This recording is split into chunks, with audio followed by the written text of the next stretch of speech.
हाल ही में आई एक रिपोर्ट के मुताबिक बैंकों में जमा धनराशि में महिलाओं की हिस्सेदारी तेजी से बढ़ रही है।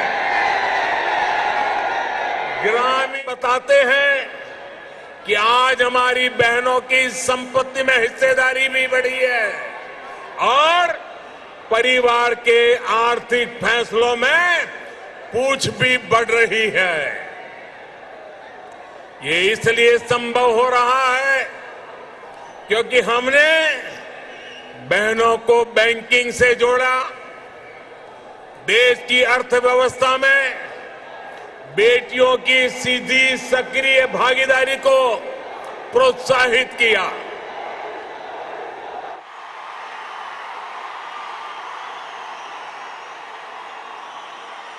साथियों, जन धन योजना के तहत पूरे देश में 45 करोड़ बैंक खाते खोले गए, जिसमें से 1 करोड़ से ज्यादा जनधन बैंक खाते तेलंगाना में खुले हैं।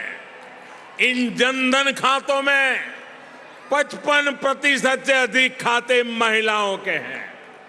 इसी तरह जो मुद्रा लोन दिए गए हैं उसमें से 2/3 से अधिक लोन महिलाओं को दिए गए हैं। स्टैंड अप इंडिया के तहत दिए गए लोन में से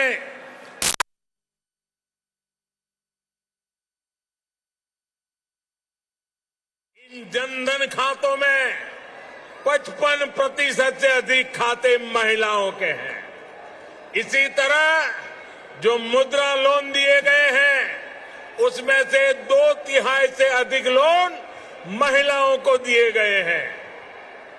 स्टैंड अप इंडिया के तहत दिए गए लोन में से 80% से अधिक महिलाओं को दिया गया है। यहां तक कि रेहड़ी, ठेले, पटरी वाले देश के लाखों साथियों को भी केंद्र सरकार ने बैंकों से जोड़ा है। पीएम स्वनिधि योजना के तहत तेलंगाना में के भी हजारों साथियों को मदद मिली है। भाइयों और बहनों, तेलंगाना भारत में रिसर्च और इनोवेशन का भी एक बड़ा केंद्र है।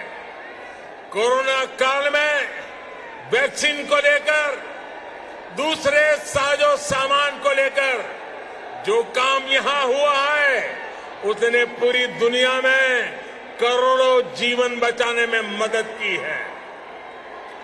बीते 8 वर्षों से केंद्र सरकार इस इकोसिस्टम को सशक्त करने के लिए, साथियों, भाजपा सरकार सिर्फ टेक्नोलॉजी और इनोवेशन के प्रोजेक्ट ही नहीं बना रही, बल्कि गरीब और ग्रामीण परिवारों के बेटे बेटियों के प्रतिभा को भी प्रोत्साहन दे रही है। नई राष्ट्रीय शिक्षा नीति में हमने स्थानीय भाषा में पढ़ाई को प्राथमिकता दी है। अब आप ही बताइए, जब तेलुगु में टेक्नोलॉजी और मेडिकल की पढ़ाई होगी तो तेलंगाना के गांवों की गरीब परिवार के माताओं के सपने सच हो करके रहेंगे कि नहीं रहेंगे।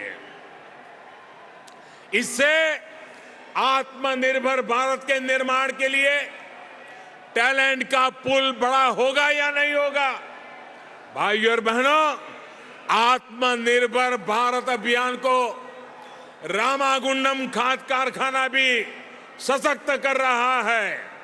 आप सभी ये जानते हैं कि बीते दशकों में देश के जो अनेक खाद कारखाने बंद हुए थे उनमें से ये भी एक था। 2015 में हमने इसको फिर से चालू करने के लिए काम शुरू किया।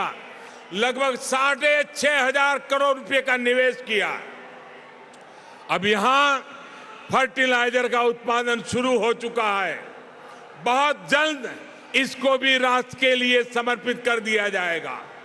ये तेलंगाना के किसानों के लिए, भारत के किसानों के लिए कितनी बड़ी सुविधा है, इसका आप अंदाज लगा सकते हैं। इससे खाद पर हमारी विदेशी निर्भरता कम हो जाएगी। भाइयों और बहनों, हमारा निरंतर प्रयास है कि तेलंगाना के किसानों का जीवन आसान हो, उनको अपनी उपज का अधिक से अधिक लाभ मिले।